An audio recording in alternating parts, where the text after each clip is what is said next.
At Shara's house. This is Grant Putnam Landscaping.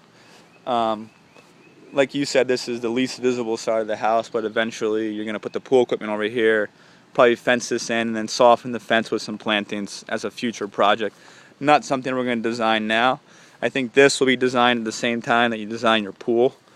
Okay. Um, the deer have been eating some of the Niagara arborvitae. Eventually you're going to have to fill in more trees to fill the gaps. Okay. Um, the deck we talked about extending, so you get more usable space. You can put a table and chairs. And you got to think about that, because one option is you bring this out, say to that post, gives you a bigger area, and then it still gives you more sunlight down here. But I guess the issue with that is then you have more of an unusable space here. So I tend to agree with you that perhaps if you do extend this, also cost-wise, it's probably not going to make a huge difference, but I would pull this over, maybe make that area much bigger in the top, and then you could still use this area very creatively down below and make it a real nice entertainment area. Okay. Another tree hydrangea, magnolia, azalea, hibiscus, heritage river birch, dogwood tree. Grasses, like we talked about, have to be cut out. All the dead growth has to be cut out. I get rid of the juniper. It gets fungus issues over time, and I don't think it's going to fit well with the design that you're going for. But you can transplant, everything you have here to make more of a cohesive design. And like you said, you might focus on the front yard for this year, and then whatever you do in the pool in the back, this should all be one, cohesive design that everything fits in. So you could make that decision whether you wanted to design the pool as far as design phase 1, or whether you say, you know what, I'm only going to worry about the design for the front.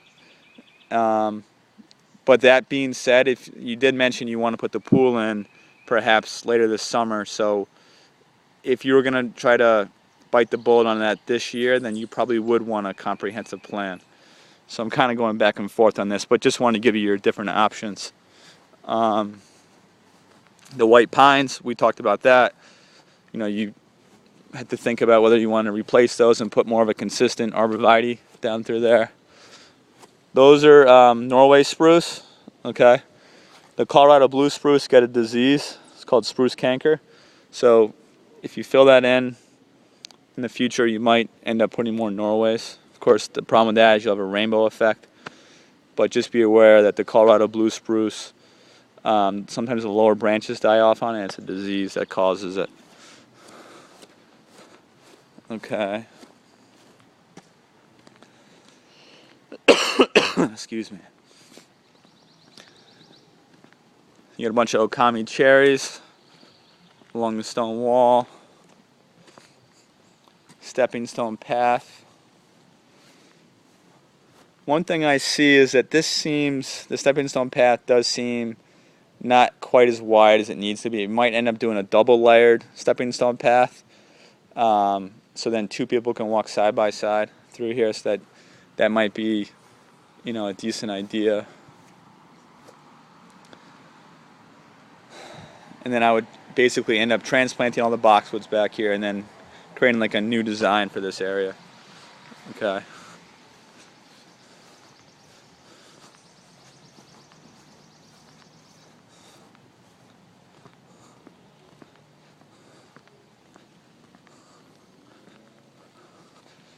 And you do have some space on this side.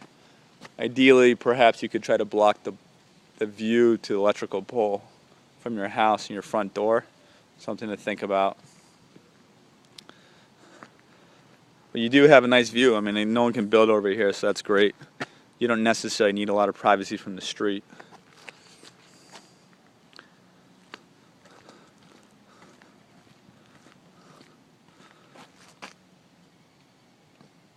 So that's it. We'll chat with you soon. Thank you.